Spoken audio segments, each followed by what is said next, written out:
Hello and welcome to episode 206 of the Book Binge, where today we're reviewing a classic sci-fi novel, even though it's really sci-fi by only certain tangential reasons and not really the way that I was thinking or the way that the cover suggests. A Canticle for Leibowitz by Walter M. Miller Jr., a rare case of a book that I think I'll be able to do a little bit more justice in video rather than text on my Goodreads review, but we'll see how well I'm actually able to achieve that. I don't think this review is going to go super solidly. There's just simply too much stuff to digest with a Canticle for Leibowitz to really cover it properly, and too much for my poor, tired little brain to really have done justice to really any degree. But let's just talk about the book. Canticle for Leibowitz is my book of the month for November 2024 when I read it. So let's talk about some of the reasons why that was the case, starting with the good. First of all, the setup to this book is phenomenal, and not just the setup to the book as a whole, the setup to the first part. The first two chapters in general could be cut out from this book, set on their own standalone as just a little short story, and those first two chapters as a short story would probably be one of the greatest short stories ever. That is how solid these first couple of chapters are in setting the tone, and really immersing you into the world in which this first part of the story takes place. Obviously, this first part of the book is indirect and direct influence both to a lot of today's post-apocalyptic fiction. You can kind of see the DNA from this in basically everything. It's really cool to see that, especially Fallout. If you've ever played the Fallout games, the tone and the vibe of the world in these first couple chapters is just like, wow, I feel like I'm in Fallout. I've never even played a Fallout game, and I can still kind of tell that that influence is there, just based on the way that everybody else talks about Fallout.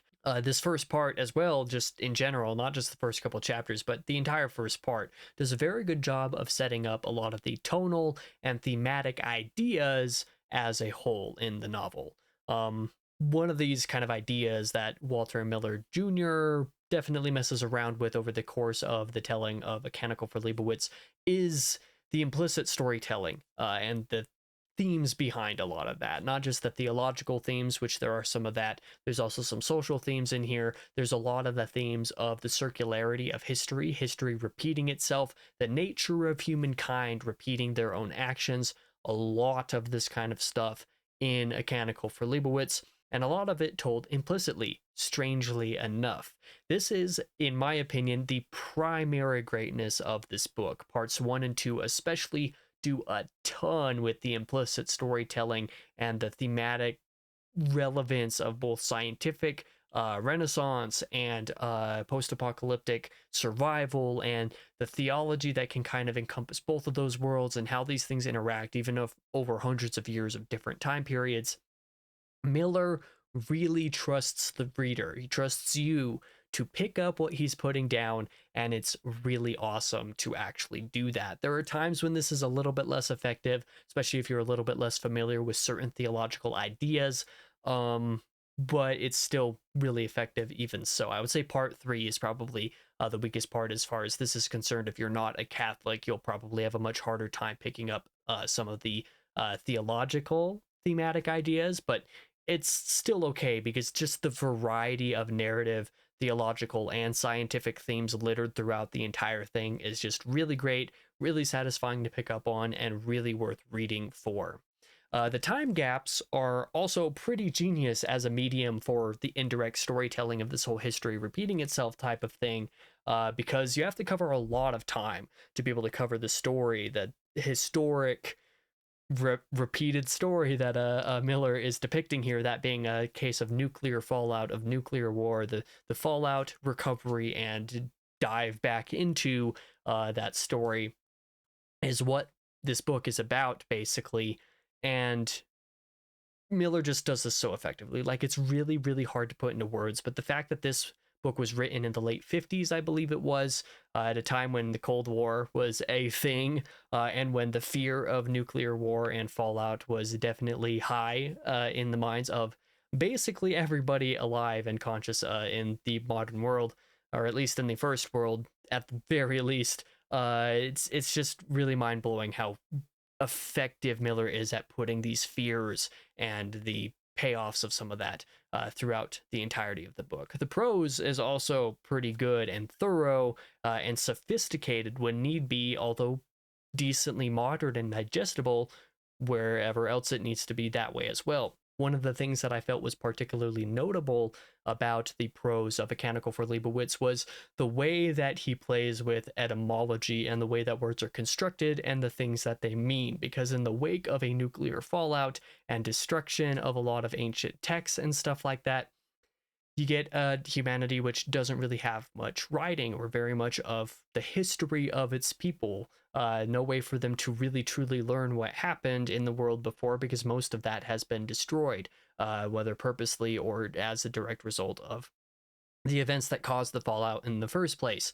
But the way that certain interpretations of English and stuff is played with in here is interesting, such as one time when Miller used the word negative and a character using the word negative, using the root from negating to literally negate something as being something that is negative, was an interesting way to think about those words that I had personally never thought of before. It was really cool. And while we're on the topic of language as well, it's not just the English. This book has a lot of Latin stuff in here.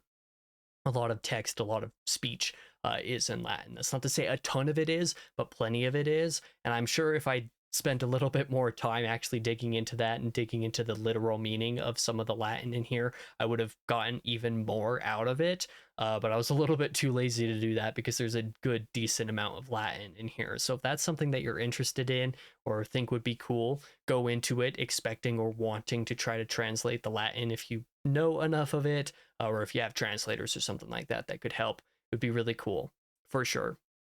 In addition to some of these points as well, the general characterization in A Canticle for Leibowitz and how these characters blend and contrast and counter each other and also come together depending on which part of the story you're in, which arguments are being had, which agreements are being had as well, is really engaging. I would say all three parts are engaging in this way, even if I feel like there's one part that is a little bit less effective in this regard, which leads me into the bad of A Canticle for Leibowitz, and that is, I think that part 3 is just okay. I really, really loved parts 1 and 2 a ton, and I get what part 3 is doing, but something about it just felt a little bit rushed and off to me. It also seems like there's a missing part in between parts 2 and 3 that would have helped this at least a little bit, that just doesn't exist, and I guess is kind of what the sort of sequel that he was starting to write is about. But because that book wasn't actually finished by him, it was finished by somebody else, I'm not sure how interested I am in actually checking that out. Somebody else who's read it can let me know how good it is in comparison. I might be interested in checking it out, definitely not anytime soon though. But I guess to a degree that actually kind of leads me to the next point of the bad. Even though I think it's really effective for the three parts to basically be separate, the fact that there are time gaps in between each of these three parts may not work for some people. In fact, I know plenty of people who've read part 1, like really loved part 1, come to the end of part 1, have something happen, and then go into part 2, and it's like 600 years later, different cast of characters, different meta storyline going on, and people are just like, this isn't what I signed up for. They expect the whole book to be more of part 1, and I think a lot more people are a lot more likely to appreciate the book if they know that going in. I knew that going in, and I think it really helped me. If I didn't know that going in, I probably would have not been very happy about part 2 changing things up a little bit. So that's just something that I feel like is worth noting because it really helped me. I don't know if it will help you or not, but some people think this is great, some people think this is really not great. I think it really worked for the first 2 parts. I think part 3 kind of jumped the gun a little bit, jumped a little bit too far, had a little bit too much of a difference in the way that technology and stuff existed in the world for it to really work for me. Part of why it didn't work, but that's just nitpicking kind of stuff to a degree. Also, the degree to which theological set dressing and concepts play a role in A Canticle for Leibowitz is going to bother a number of people, even if it did not bother me at all. This is not a problem I think it has, but there are a lot of people who are a little bit more atheistic or especially anti-theistic who are not going to like this one bit because of the way that theological themes play out and the way how relevant they are. But you have to understand that Miller was a believer and that Miller was writing a lot of this from that thematic perspective. In fact, the way that part 3 can be interpreted, the very end of the book can be interpreted, is very theologically forward, and is probably a good bit of the reason why I kind of bounced off of it, because there are certain aspects to that which I don't really believe or agree with, and that just didn't really hit the mark for me in my personal beliefs. That's part of why that didn't work. But the first two parts still worked great. It's going to come down to personal preference. Your mileage may vary as far as that is concerned. In fact, a specific point to kind of talk about along these lines is that even though I liked the tension in a specific argument in part 3, the moralistic extremes of both of the parties involved actually was a good significant part of what bothered me about it, because I felt like I should have empathized with both sides of the argument as kind of an ideal for the world, just kind of the way that arguments play out, the way that people can inherently disagree about the morals of certain actions. Instead, I ended up empathizing with neither of these characters, so it just felt conflicted in the very wrong way, and that kind of hurt it a little bit, even though that argument is one of the more interesting parts of part 3. As for the ugly, well, if you live in a state of constant existential dread and anxiety, maybe this book isn't for you, especially if that dread and anxiety is based on nuclear war or the possibility of it, because the way that Miller plays with these fears and ideas throughout, as I've said before, is amazing. It is really, really great and super effective. But because it is super effective, if you happen to find it a little bit too real, it's not going to work for you. This might even be a little bit more of why part 3 didn't fully work for me, at least to a small degree. But yeah, if you're somebody who's prone to a lot of existential dread in regard to nuclear war, don't read this book, because it's not going to help you at all. It's not going to be escapist at all. You're just going to be miserable. So that is definitely something to consider. In addition, the history repeating itself as a theme is very good as you read into it, even if the way it is enacted in certain parts isn't particularly subtle or creative. So that's definitely going to affect your interpretation as well. This one is kind of similar to Crying of Lot 49, which I reviewed a couple of days ago, in that it's kind of hard to recommend because of some of the specifics things that it's doing. Like I said, the very heavy theological concepts and themes throughout it, the way that it really plays with some topics that are really, really spoken of today. The third part, it feels very, very one-to-one to certain things about today's time, not even just the time that the book was written, but translates a little bit too well to today in certain ways. So there are certain aspects about it that make it hard to recommend. If you have no problem with moral and theological points being intertwined to general narrative and thematic stuff, that's great. You're going to enjoy this book. Definitely give it a try. I think if nothing else, everybody should read this for part 1, which, like I said, influences basically all post-apocalyptic stuff in general, not just religious stuff, because it's really the setting and the tone of it that really comes through in that. I think most everyone will find something to enjoy there, especially with the first couple chapters.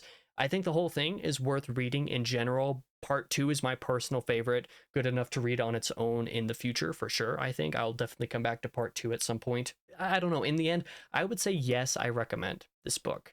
But it's yet another one of those 4 out of 5 star masterpiece type things going on, because I think part 3 kind of shoots itself in the foot in a way. It really comes down to personal preference. If you think you would enjoy this, or you think you're interested in it, give it a shot, because you're going to find something worthwhile in it. But if you think you're going to be inherently opposed to it for various different reasons, the book's not going to change your mind, is probably the way things are going to go. So that is my review of A Canticle for Leibowitz. I probably did a pretty bad job. I thought I was doing well for the first half of it. The back half of it was not quite as good, but either way, I appreciate you for watching. If you did, what did you think of this book? I know this is a sci-fi classic for a reason. I know plenty of people who put this amongst their favorites, and I know plenty of people who didn't really work for it all. So let me know how you felt in the comments. My next video on the channel will be this Thursday. It will be my top 5 classics I will be reading in 2025. I'm excited to show you guys that video. Either way, I'll be back in the next one, and I just hope to see you there.